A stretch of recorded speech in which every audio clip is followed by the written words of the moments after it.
उत्तराखंड में बढ़ रहे पलायन और बेरोजगारी की समस्या से निजात पाने के लिए राज्य सरकार द्वारा पंडित दीनदयाल उपाध्याय गृह आवास होम स्टे योजना संचालित की जा रही है। योजना अंतर्गत पर्वतीय क्षेत्रों में अधिकतम 15 लाख और मैदानी क्षेत्रों में अधिकतम 7.5 लाख रुपए की सब्सिडी, साथ ही ब्याज में भी पहले 5 साल तक 1 से 1.5 लाख रुपए तक छूट दी जा रही है। योजना द्वारा 1 से 6 कमरों का नया मकान बनाने या पुराने मकान के नवीनीकरण पर भी राजकीय सहायता दी जाएगी। होम स्टे में रजिस्ट्रेशन कराने के बाद आप अपने घर को होम स्टे की तरह भी चला सकते हैं। होम स्टे योजना के फायदे 1000, देगी सब्सिडी सबको सरकार, अतिथियों का करें सत्कार, अब घर बैठे पाएं रोजगार। It's been lovely. It's like a second home. विस्तृत जानकारी के लिए अपने जिले के पर्यटन कार्यालय से संपर्क करें अथवा उत्तराखंड पर्यटन की वेबसाइट पर ऑनलाइन आवेदन करें।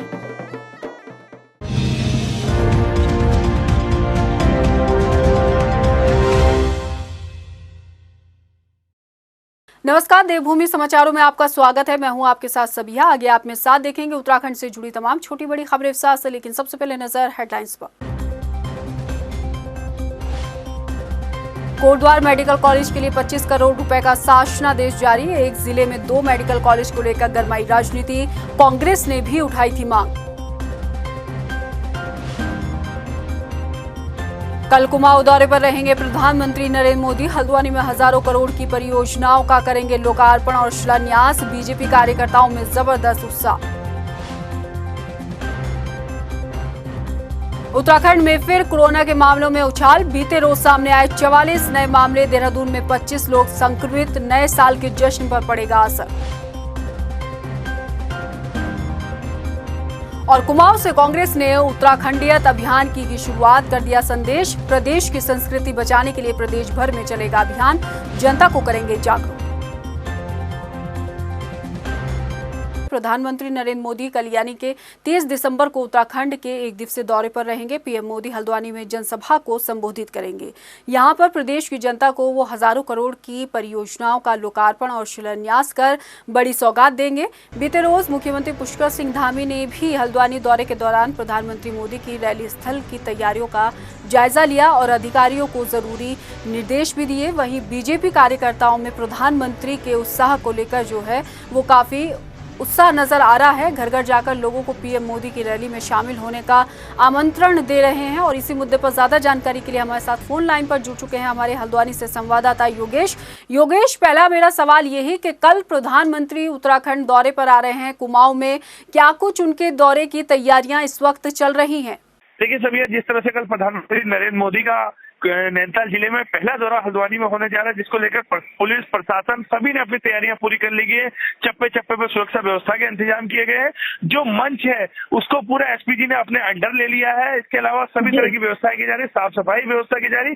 कल ये माना जा रहा है कि कुमाऊं को हजारों करोड़ की योजनाओं की सौगात प्रधानमंत्री दे सकते हैं। जी योगेश, ये भी सुनने में आया है कि कुमाऊं में एम्स का शिलान्यास प्रधानमंत्री करेंगे। देखिए, अभी मौखिक तौर पे कहा तो जा रहा है कि उधम सिंह नगर में एम्स का शिलान्यास प्रधानमंत्री कर सकते हैं। इसके अलावा पिथौरागढ़ मेडिकल कॉलेज की सौगात दे सकते हैं। लेकिन जो बड़ी सौगातें हैं ये कल ही जानकारी मिल पाएगी कि कौन कौन सी सौगातें कुमाऊं को मिलने वाली है। लेकिन साफ तौर से क्योंकि विधानसभा चुनाव बेहद नजदीक है, आचार संहिता कुछ ही दिन में लगने वाली है, उसको देखते हुए कुमाऊं की जो 29 सीटें उसको साधने की कोशिश कल प्रधानमंत्री की रैली से भाजपा करेगी। योगेश, अगर देखा जाए तो प्रधानमंत्री उत्तराखंड के दौरे पे तो वैसे कई बार आ चुके हैं, लेकिन कुमाऊं में उनका ये पहला दौरा होगा। तो आपको क्या लगता है कि प्रधानमंत्री के कुमाऊं के दौरे से क्या कुछ असर पड़ेगा समीकरणों पे, या वहाँ की जो कुमाऊं की 29 सीटें हैं वहाँ पर किस तरह से उनका दौरे इफेक्ट करेगा?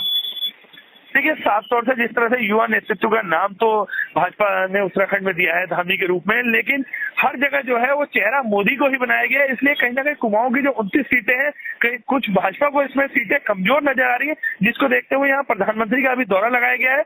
बताया जा रहा है कि आचार संहिता के बाद उधम सिंह नगर और एक पहाड़ में दौरा और प्रधानमंत्री का लगाया जाएगा। तो कहीं ना कहीं भाजपा में घबराहट भी है 2022 विधानसभा चुनाव को देखते हुए, जिसको देखते हुए लगातार बड़े नेताओं के कार्यक्रम उत्तराखंड में देखने को मिल रहे हैं। योगेश, आपने कहा कि कुछ सीटें ऐसी हैं कुमाऊं में जिनमें बीजेपी को डर सता रहा है या बीजेपी के लिए वहां पे जीतना मुश्किल हो सकता है, तो क्या आप उन सीटों का जिक्र कर सकते हैं, हमारे दर्शकों को बता सकते हैं कि वो कौन सी सीटें हैं?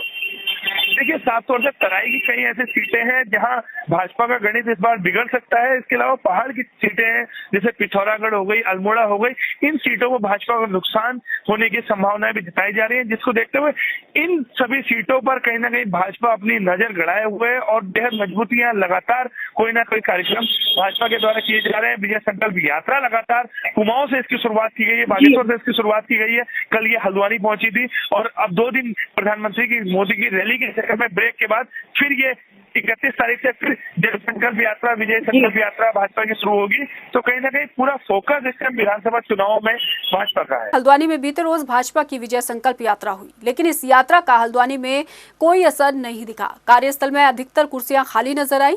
विजय संकल्प यात्रा में केंद्रीय राज्य मंत्री और सांसद अजय भट्ट भी शामिल हुए। इस दौरान अजय भट्ट ने कहा कि विकास कार्यों की बदौलत राज्य सरकार ने लोगों के दिलों में जगह बनाई है और विकास कार्य के बदौलत ही बीजेपी दोबारा सत्ता में आएगी। इस मौके पर अजय भट्ट ने लोगों से प्रधानमंत्री मोदी की रैली को सफल बनाने का भी आह्वान किया। ये हमारी रैली जहाँ भी गई है, लोग जबरदस्त तरीके से जगह जगह स्वागत करने के लिए खड़े थे। तो एक आध जगह पर हमने सिर्फ 1 या 2 जगह पर हम दिन भर में सभाएं करते हैं, तो वो भी हम 10-10 मिनट देते हैं बोलने के लिए, सिर्फ 2 लोग बोलते हैं उसमें। ये रैली है, लोगों को संदेश देना है और जगह जगह जो लोग स्वागत कर रहे हैं, छोटे बाज़ारों से निकलने पर, कस्बे में निकलने पर, मोहल्लों से निकलने पर, सड़क में जो कतार लगाकर माताएं बहनें खड़ी होकर फूल वर्षा कर रही हैं। कुमाऊं से कांग्रेस ने अपने उत्तराखंडीयत अभियान का आगाज कर दिया है। हल्द्वानी में अभियान के शुभारंभ के मौके पर कांग्रेस कैंपेन कमेटी के अध्यक्ष और पूर्व मुख्यमंत्री हरीश रावत समेत यशपाल आर्य, लोक गायिका माया उपाध्याय मौजूद रहीं। इस मौके पर कई रंगारंग सांस्कृतिक कार्यक्रमों का आयोजन भी किया गया। अभियान के पहले चरण की शुरुआत के मौके पर हरदा ने कहा कि उत्तराखंड को एक रूप में संजोने का प्रतीक है उत्तराखंडीयत। उन्होंने कहा कि इस अभियान के जरिए प्रदेश भर में लोगों को उत्तराखंड का रहन सहन, यहाँ की संस्कृति को बचाने के लिए जागरूक किया जाएगा। वहीं लोक गायिका ने भी प्रदेश के लोगों से उत्तराखंड की संस्कृति को बचाने का आह्वान किया।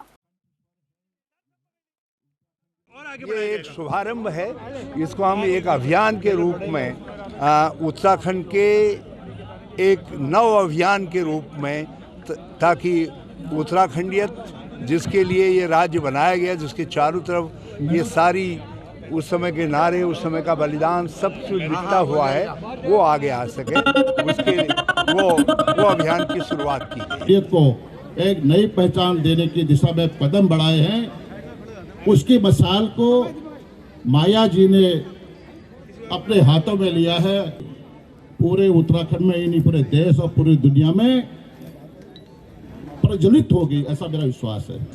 जैसे कि हम बार बार यही बात बता रहे हैं, उत्तराखंडियत हमारी संस्कृति, हमारी पहचान और वी निजी समय में ज्यादा श्रेय माननीय हरीश रावत जी को किले की यो पहल हुनर छे और मेल और मेल संस्था उन्हें साथ दी हो रही अपन उत्तराखंडियत, अपन बोली, भाषा, पहनावा सबको बचाना। भाजपा की विजय संकल्प यात्रा का समापन कुमाऊं मंडल में 4 जनवरी को होगा। यात्रा के समापन मौके पर केंद्रीय सड़क परिवहन मंत्री नितिन गडकरी शामिल होंगे।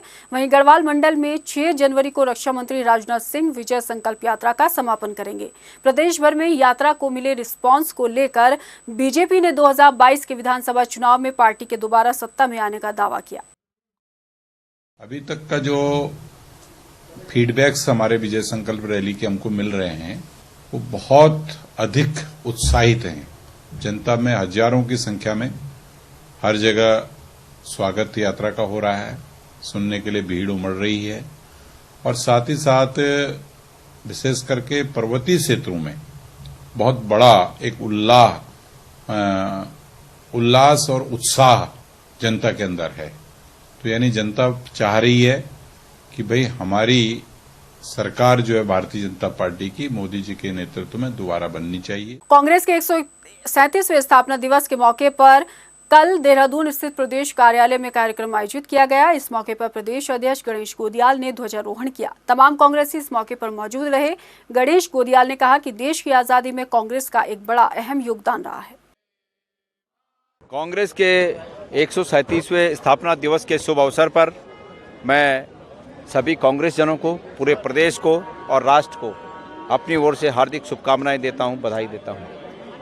कांग्रेस कोई एक राजनीतिक दल न होकर इस देश की आत्मा है और अतीत से लेकर अब तक कांग्रेस ने इस देश को अग्रणी राष्ट्रों की श्रेणी में खड़ा करने के लिए जो कार्य किए, जो कुर्बानियां दी, जो बलिदान दिया, वो इतिहास में। कांग्रेस के पास दावेदारों की कोई कमी नहीं है, ये कहना है कांग्रेस के प्रदेश अध्यक्ष गणेश गोदियाल का।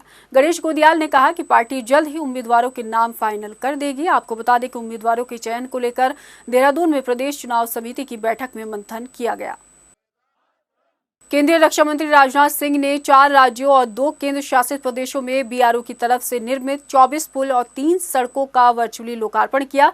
इसमें उत्तराखंड के 3 पुल शामिल हैं। इस कार्यक्रम में सीएम धामी भी वर्चुअली जुड़े।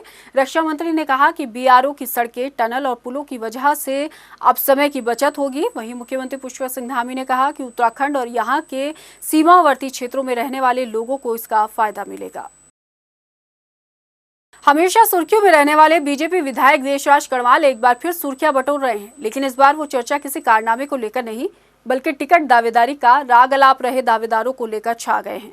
देशराज कड़वाल का सुर्खियों में रहने का ये कोई पहला मामला नहीं है। इससे पहले भी वो कई बार विवादित बयान दे चुके हैं। भाजपा के कुछ विधायक इतने बड़बोले हैं कि बोलते वक्त उन्हें शायद खुद ही इस बात का अंदाजा नहीं होता कि आखिर वो क्या बोल रहे हैं। हमेशा विवादित बयानों में रहने वाले रुड़की की झबरेड़ा विधानसभा से भाजपा विधायक देशराज कड़वाल ने एक बार फिर से विवादित बयान दिया है। इस बार उन्होंने राजनीतिक दलों के दावेदारों की तुलना मक्खी से कर डाली। आप खुद ही सुनिए विधायक जी के बोल। विधानसभा में भारतीय जनता पार्टी का टिकट मांगने के लिए बहुत सी मक्खियां विधानसभा में प्रवेश कर चुकी हैं, और क्योंकि मैं गुड़ हूँ, मैंने प्रदेश में सभी विधायकों से ज्यादा काम किया है, मैंने देश में सभी विधायकों से ज्यादा विधायी कार्य किया है। मैं गुड़ हूँ, इसलिए मक्खी भिड़कने के लिए आ गई है। मैं निवेदन करूंगा उन मक्खियों से कि वो थोड़ा गुड़ से थोड़ा ऊपर को ही रहे, उसमें बैठने की कोशिश ना करें। तो सुना आपने विधायक जी खुद को कैसे गुड़ बता रहे हैं और बाकी दावेदारों को मक्खी। यहाँ तक कि विधायक देशराज कड़वाल ने धमकी भरे अंदाज में बोलते हुए कहा कि गुड़ से दूरी बनाए रखे, और अगर दूरी नहीं बनाए तो अच्छा नहीं होगा। गौरतलब है कि झबरेड़ा विधानसभा से भाजपा के 1 दर्जन से अधिक दावेदार है। हालांकि इस सीट पर भाजपा के वर्तमान विधायक देशराज कड़वाल है, लेकिन उसके बावजूद दावेदार लगातार भाजपा हाईकमान से टिकट की मांग कर रहे हैं। टाइम टीवी के लिए रुड़की से अरशद हुसैन की रिपोर्ट। सोमवार की नीति आयोग की तरफ से जारी की गई स्वास्थ्य सूचांक में उत्तराखंड एक पायदान और नीचे खिसक गया है। जहां उत्तराखंड में पिछले साल 14वीं रैंक राज्य ने हासिल की, तो वहीं इस बार 15वें पायदान पर उत्तराखंड रहा। हालांकि क्रमिक सुधार के मामले में राज्य 13वें पायदान पर है। नीति आयोग ने अपनी रिपोर्ट में उत्तराखंड में विशेषज्ञ डॉक्टरों की कमी की तरफ भी इशारा किया है। देखिए रिपोर्ट। नीति आयोग ने देश के सभी राज्य और केंद्र शासित प्रदेशों के स्वास्थ्य मानक पर चौथे सर्वे की रिपोर्ट जारी की है। इस रिपोर्ट में उत्तराखंड को उन 4 राज्यों में शामिल किया गया है जिनकी श्रेणी नीचे गिरी है। हालांकि क्रमिक सुधार में उत्तराखंड ने 0.58 अंक का इजाफा किया है। कुल 44.21 अंक लेकर भी राज्य एक पायदान नीचे खिसक गया है। लिंगानुपात में प्रदेश को 1000 बालकों में 840 बालिकाओं के साथ सबसे खराब प्रदर्शन करने वाले राज्य में शामिल किया गया है। कार्यालयों में आईटी के इस्तेमाल के मामले में भी उत्तराखंड को पिछड़े राज्यों में शामिल किया गया। इसके साथ ही फर्स्ट रेफरल यूनिट के मामले में भी प्रदेश में 21.7% की गिरावट दर्ज की गई है। शहरी प्राथमिक स्वास्थ्य केंद्र में भी प्रदेश का प्रदर्शन खराब रहा। सुशासन और सूचना प्रसार के क्षेत्र में उत्तराखंड 11वें स्थान पर रहा है। वहीं स्वास्थ्य सुविधाओं में सुधार के मामले में उत्तराखंड 6ठे स्थान पर है। हालांकि स्वास्थ्य सेवाओं में विशेषज्ञ डॉक्टरों की कमी उत्तराखंड में सबसे ज्यादा दर्शाई गई है। उत्तराखंड के कई क्षेत्रों में अच्छा प्रदर्शन भी किया। इनमें जिला अस्पतालों की संख्या, मृतकों की सूचना दर्ज करने के साथ टीबी के मामलों की सूचना रखना शामिल है। नीति आयोग की रिपोर्ट में उत्तराखंड राज्य का प्रदर्शन कुछ खास नहीं रहा। हालांकि तसल्ली देने के लिए इतना काफी है कि अन्य कुछ क्षेत्रों में अच्छा प्रदर्शन उत्तराखंड ने किया है, लेकिन राज्य के लिए चुनौतियां कम नहीं है। विकास को लेकर सरकार काम तो कर रही है, लेकिन इन कामों में और गंभीरता लाने की जरूरत है ताकि खिसकने के साथ उत्तराखंड विकास के साथ हर क्षेत्र में आगे बढ़ सके। टाइम टीवी के लिए देहरादून से ब्यूरो रिपोर्ट। 2022 के बिसात में बीजेपी कांग्रेस दोनों ही सियासी दल जनता के बीच जाकर बड़े बड़े दावों का दम भर रहे हैं, लेकिन जनता बढ़ती महंगाई से परेशान है। हालांकि महंगाई को लेकर कांग्रेस धामी सरकार पर लगातार सियासी वार कर रही है, लेकिन महंगाई को लेकर केंद्र की मोदी सरकार की तरफ से कोई राहत नहीं मिलने पर अब लोग अपनी नाराजगी भी जाहिर कर रहे हैं। रुद्रपुर से देखिए हमारी ये खास रिपोर्ट। चुनावी मौसम में सियासी दल जनता को बड़े बड़े दावे और वादों की उम्मीदें उनके दिलों में जगा रहे हैं, लेकिन चुनावी रैलियों और जनसभाओं से इतर लोग बढ़ती महंगाई से परेशान हैं। महंगाई के इस दौर में 900 रुपए पहुंच चुके सिलेंडर के दाम और आसमान छूते सब्जियों के दामों ने मध्यम वर्ग की कमर तोड़ दी है। दिनों दिन बढ़ रही महंगाई से महिलाएं खासा आक्रोशित हैं। गैस का बहुत महंगाई बढ़ गया है और सब्जी भी बहुत महंगा है और हम लोग बहुत परेशानी है। बाजार में सब कुछ ही महंगा मिल रहा है, तो हम मजदूरी करते हैं, ऐसे कैसे चलेगा। सरकार को कुछ समझदारी से काम लेना चाहिए, हमें बहुत परेशानी चल रहा है। ऐसा नहीं है कि सिर्फ मध्यम वर्ग ही बढ़ती महंगाई को लेकर परेशान है, बल्कि कारोबार करने वालों के लिए भी महंगाई आड़े आ रही है। व्यापारियों का ये कहना है कि जल्द ही महंगाई को लेकर कोई हल निकाला जाना चाहिए। आज मार्केट में हर चीज़ महंगा है, हर चीज़ महंगा हो रही है, लोग परेशान हो रहे हैं। फुटकर महंगाई ज़्यादा बढ़ गया है, लोग आक्रोश में हैं। इसमें इलेक्शन में प्रभाव पड़ सकता है। चुनावों में राजनीतिक दलों के बीच आरोप प्रत्यारोप और एक दूसरे पर जमकर छींटाकशी होती है, इसमें कोई नई बात नहीं है, लेकिन सियासी दलों को जनता की दिक्कतों से भी सरोकार होना चाहिए। और इसमें कोई दो राय नहीं है कि बढ़ती महंगाई ने लोगों के लिए मुश्किलें खड़ी कर दी हैं। ऐसे में जल्द ही कुछ हल नहीं निकाला गया तो यकीनन रिजल्ट कुछ भी हो सकता है। टाइम टीवी के लिए रुद्रपुर से गौतम सरकार की रिपोर्ट। विधायक निधि खर्च कर पाने में तो उत्तराखंड के ज्यादातर विधायक फिसड्डी साबित हुए हैं, मगर चुनावी साल में सरकारी विभागों के खर्च की रफ्तार इतनी सुस्त है कि 22 विभागों में अब तक सिर्फ 40% से कम बजट ही खर्च किया गया है। किन विभागों का क्या कुछ हाल है, देखिए हमारी इस रिपोर्ट की पड़ताल में। चुनावी साल में कई विभागों के खर्च करने की रफ्तार बेहद ही कम है। 22 महकमे तो ऐसे हैं जिनमें 40% से कम बजट खर्च किया गया है, जबकि 3 खास विभागों का खर्च तो 5% से भी कम रहा। केंद्र पोषित योजनाओं में भी बजट के प्रावधान के सापेक्ष खर्च की रफ्तार संतोषजनक नहीं है। हालांकि मुख्य सचिव ने विभागों को केंद्र पोषित योजनाओं की स्वीकृति के लिए ताकत झोंकने के निर्देश दिए हैं। पर्यटन विभाग में 250.19 करोड़ का प्रावधान है और इसमें 22.44% खर्च हुआ है। कृषि विभाग की बात करें तो 561.00 करोड़ का प्रावधान रहा, 23.81% खर्च हुआ। पेयजल निगम को 2374.16 करोड़ का प्रावधान बजट में है, जबकि खर्च प्रतिशत देखा जाए 26.47% रहा। राजकीय सिंचाई विभाग की बात करें तो 1211.46 करोड़ का प्रावधान है, जबकि 26.47% ही खर्च हो पाया है। लोक निर्माण विभाग में 2740 करोड़ रुपए का प्रावधान बजट में रखा गया था और 27.71% खर्च रहा। सहकारिता विभाग में 200.41 करोड़ का प्रावधान और प्रतिशत खर्च की बात करें तो 29.85 रहा।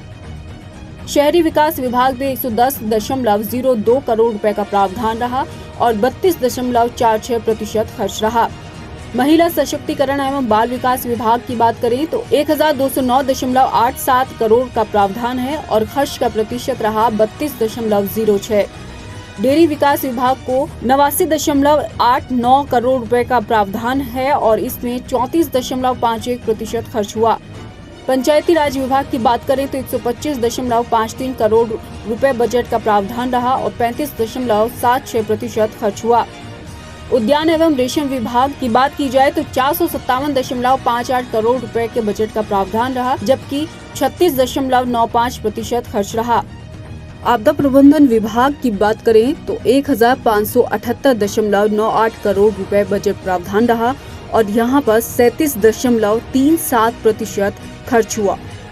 विभागों को बजट इसलिए दिया जाता है कि ताकि विकास कार्यों में उसको खर्च किया जाए, लेकिन प्रदेश के हाल ऐसे हैं कि निधि पूरी खर्च करने में विधायक तो पीछे हैं ही, मगर विभागों में बजट खर्च को लेकर भी सुस्ती हावी है, वो भी तब जब राज्य में चुनाव करीब है।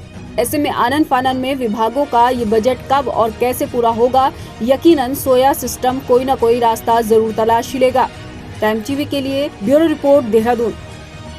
फिलहाल उत्तराखंड के बुलेटिन में इतना ही। मुझे दीजिए इजाजत, लेकिन चलते चलते एक नजर हेडलाइंस पर। नमस्कार। कोटद्वार मेडिकल कॉलेज के लिए 25 करोड़ रुपए का शासनादेश जारी। एक जिले में 2 मेडिकल कॉलेज को लेकर गरमाई राजनीति, कांग्रेस ने भी उठाई थी मांग।